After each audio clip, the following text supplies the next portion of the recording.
बिस्मिल्लाहिर्रहमानिर्रहीम, अस्सलाम वालेकुम।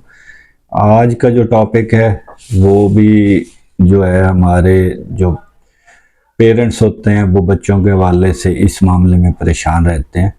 होता ये है कि बच्चा जी दूध फेंकता है, दूध फेंकने की वजह से वालिदैन परेशान रहते हैं। अब हम आज देखेंगे ये कि ये दूध फेंकना जो है ये नॉर्मल अमल है या बच्चों में जो है किन सूरतों में दूध फेंकना ख़तरनाक हो सकता है, कब ये ज़्यादा होता है और कब ये ठीक होता है। अगर ठीक नहीं होता तो फिर हमने क्या करना।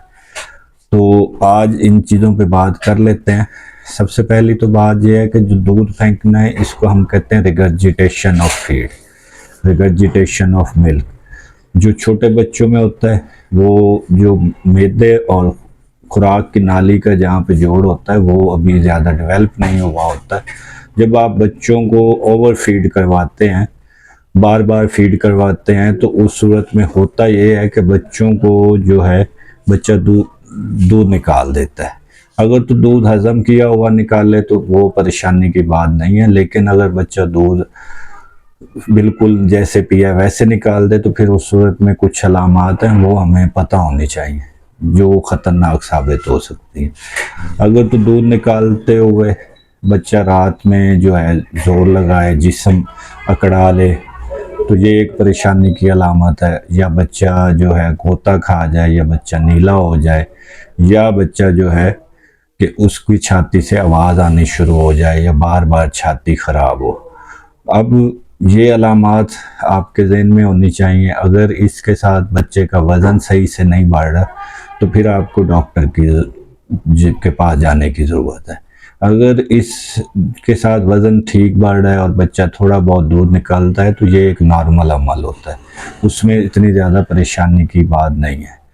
इन केस आपका बच्चा जो है दूध निकालना स्टार्ट करता है तो ये मोस्टली जो है 4 माह से स्टार्ट होता है और ये अमल 1 साल तक जारी रह सकता है और पीक भी 1 साल तक आती है। उसके बाद जो है ये सेटल होना स्टार्ट होता है। सेटल होने में ये 6 माह से 1 साल मज़ीद मतलब 2 साल की उम्र तक आलमोस्ट ज़्यादातर बच्चों में ये ठीक हो जाता है।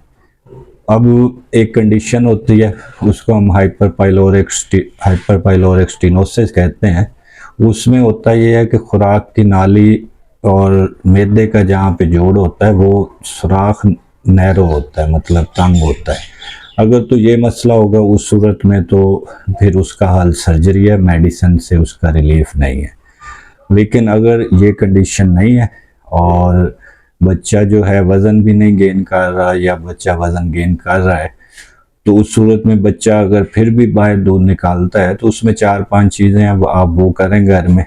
एक तो बच्चे को ओवर फीडिंग ना करवाएं, फीडिंग में मुनासिब गैप रखें। सेकेंडली, अगर बच्चे को कुछ देर के लिए अपने सामने अंडर ऑब्जर्वेशन जो है बच्चे को पेट के बल लेटा दें। इसके अलावा आप बच्चे को डिकार दिलवाएं प्रॉपर तरीके से। अब प्रॉपर तरीके से डिकार दिलवाएं और अगर फिर भी बच्चे का ये मसला हल नहीं होता तो उस सूरत में यह है कि 4 मंथ्स के बाद जो है डॉक्टर आपका बच्चे को असेस करेगा। असेस करने के बाद वो नरम ग़िज़ा भी स्टार्ट कर सकता है, जैसे कि खीर हो गया, कस्टर्ड हो गया, दलिया हो गया, सेरेलैक हो गया या बनाना हो गया।